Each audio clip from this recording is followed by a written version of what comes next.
En Radio 5 Cádiz se ha escrito un libro. Vuelven las aventuras del pirata Cabrón. No se asusten que el hombre se llamaba así, Pedro Hernández Cabrón. Lanza y Oro es la segunda obra del historiador y novelista gaditano Javier Fornel sobre este personaje. En Lanza y Oro volvemos a encontrarnos con Pedro Cabrón. Sí, volvemos a él, al personaje que ya encontramos en Cádiz o recuperamos en Cádiz con Llámame Cabrón, y que ahora pues vuelve a contarnos ahora en primera persona. Es él mismo el que nos cuenta sus sensaciones, realmente su descenso lento a los infiernos personales. Es él el que nos va a dar rostro ahora a sí mismo. ¿Y quién es este hombre, este Pedro? Lo fácil y lo rápido sería decir que es un pirata muy cabrón o muy sieso. La realidad es que va mucho más allá. Es el capitán de la mar, es el gran almirante de la Armada Castellana, es una persona que defiende en un momento dado a Nápoles de ataque de los turcos, es una persona que va a participar en las guerras en el norte de África al servicio del Ponce de León a veces, otras veces al servicio propio, otras veces al servicio de la corona. Es uno de los grandes conquistadores de las Canarias, donde se le guarda un recuerdo no grato, habría que decirlo. Es un personaje muy, muy importante en su momento. Su apellido es el que le ha hecho quedarse oculto. Sin embargo, ya digo, por ejemplo, en las Canarias aún se guarda recuerdo de él, en lugares como la playa del Cabrón. En Cádiz teníamos un rinconcito en Cádiz que se llamaba el Salto del Cabrón, en la zona de las murallas de la Alameda, que sin embargo ha desaparecido y que también tenía como origen, parece, que tenía como origen a Pedro. ¿Cómo descubriste tú a este personaje histórico? Lo descubrí en mi tesis.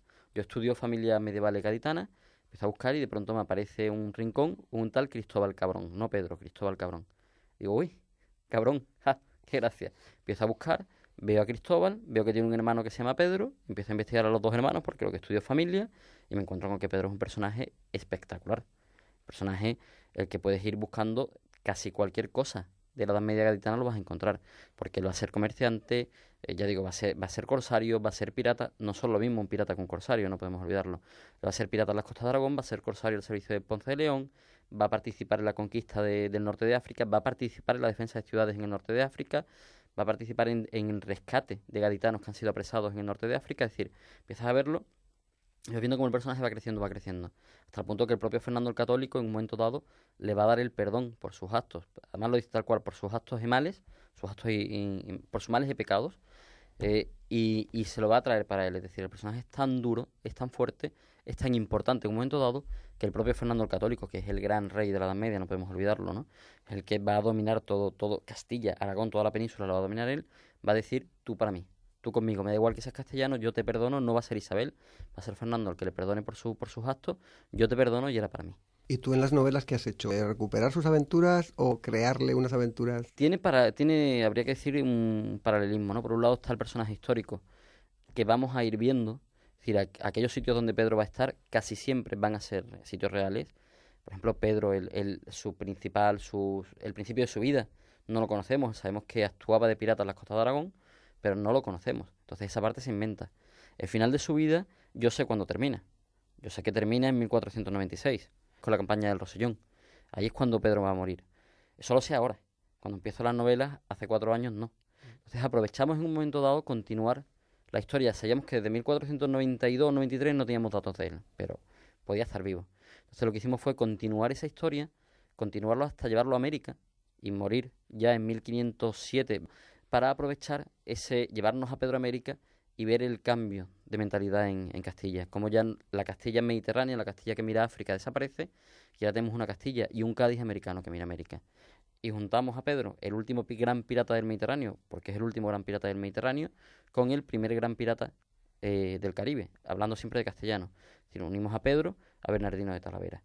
Y con eso damos como la ruptura, ¿no?, final del final de la Edad Media, también ya los personajes de Cádiz. Como Cádiz también ha cambiado, ha variado, ya no tenemos ese Cádiz, ya digo, vinculado a África, vinculado al Mediterráneo, vinculado al comercio africano, sino que tenemos otro Cádiz que la mira a América y es allí donde se van a conseguir la riqueza. Es una época apasionante y que a ti te interesa mucho. Es una época impresionante, todo lo que se diga es poco, porque además es muy desconocida. Siempre que hablamos de Cádiz, hablamos del Cádiz romano, del Cádiz fenicio y de pronto saltamos al Cádiz americano. Tú dices, ¿Cádiz en la Edad Media qué es? Y todo el mundo te dice, una villa de pescadores. Ahí me han dicho que Cádiz es una villa de pescadores en la calle San Juan de Dios. Y yo miro para arriba, de hecho tienes una muralla de 12 metros de altura musulmana. Esto no es una villa de pescadores. Cádiz se toma por las armas. Esto no es una villa de pescadores. Hasta el punto, por ejemplo, que este año se está celebrando, tanto en Arcos como en Jerez, el 750 aniversario de la conquista de la ciudad por Alfonso X. Bueno, por los castellanos, no ya por Alfonso X. En Cádiz se celebró un año antes. No se celebró porque no lo hemos saltado, pero se tenía que haber celebrado bien en el 12, bien en el 13. Porque en esa fecha no se sabe exactamente si un año o antes, un año después se conquista Cádiz. No se sabe porque hay otra ciudad en el norte de África que se escribe igual. Se pronuncia diferente, que sale, pero que se escribe igual. Entonces las crónicas no dejan claro si es Salé o es Cádiz la que se conquista primero. Pero las dos se conquistan en ese periodo, en ese plazo de tiempo.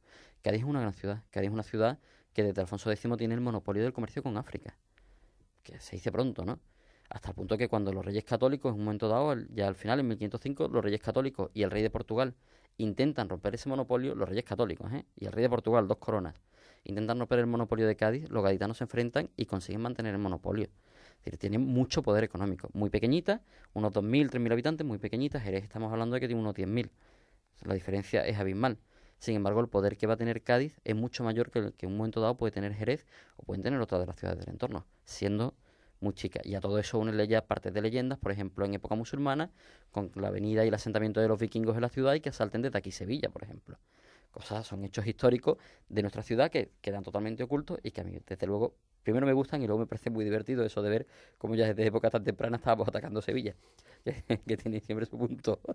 Precisamente con tus novelas, con Llámate cabrón y ahora con Lanza y Oro, es una manera de aprender historia al mismo tiempo que uno se va entreteniendo con aventuras, ¿no? Sí, es lo que hemos ido planteando, ir viendo siempre que sea verosímil, es decir, es una novela histórica, por tanto es una novela.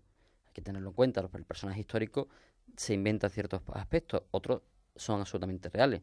El Lanzalloro, por ejemplo, cada capítulo comienza con una frase de una crónica o de un libro histórico que hace referencia a Pedro Cabrón, o por ejemplo de archivos. Es decir, Pedro va a Madeira y eso aparece en los archivos, sabemos que ha ido y ahora lo narramos.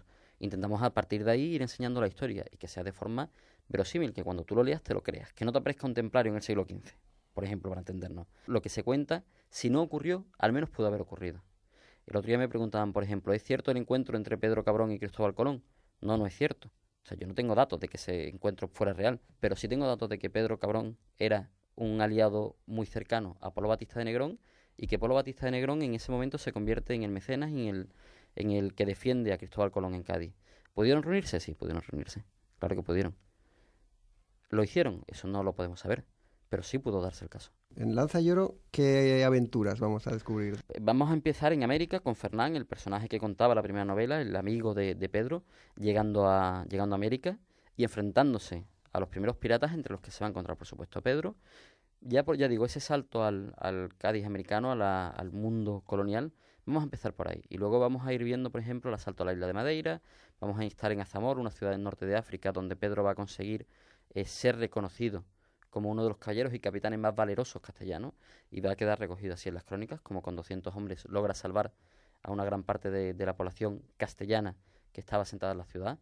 Vamos a estar luego en Cádiz, porque luego una gran parte se va a desarrollar entre Cádiz y el puerto de Santa María. Vamos a estar en Zahara, por ejemplo, la toma de Zahara de la Sierra, que no podemos olvidar que es el inicio de la conquista de Granada, que se inicia desde aquí, se inicia con Caballero Gaditano y con Rodrigo Ponce de León, que es uno de los personajes fundamentales de la novela, que va a ir siempre acompañando, ¿no? Todo eso además acompañado, toda esa parte de historia pura, acompañada de una intriga que no es policíaca, porque no es policíaca, pero sí de tradiciones que son muy propias de la época, de tradiciones políticas a gran escala, porque Pedro Cabrón está metido en la política a gran escala, lo está junto a Rodrigo Ponce de León, en las políticas, las luchas señoriales andaluzas que también están y que da para mucho juego y que vamos dando pinceladas y un poquito, un retazo para que a aquellos que les guste la historia digan, oye, ¿por qué de pronto Pedro se encuentra que le está atacando otro gaditano que es afín a un jerezano que resulta que es afín al señor de Medina Sidonia? Bueno, pues ¿por qué él es Ponce de León? ¿Y por qué? Porque están en guerra. Y están en guerra abierta, en guerra civil pura. Bueno, pues que eso te lleve a decir, bueno, pues quiero conocer más, quiero vivir más, quiero saber más. De personajes, ya digo, apasionantes como puede ser Rodrigo Ponce de León, Marqués de Cádiz, no lo olvidemos, por la gracia de sí mismo, que es lo que digo siempre. Porque su padre le dijo a Isabel la Católica, yo soy el Marqués de Cádiz, y este le dijo a su padre, papá, tú no, que lo voy a hacer yo.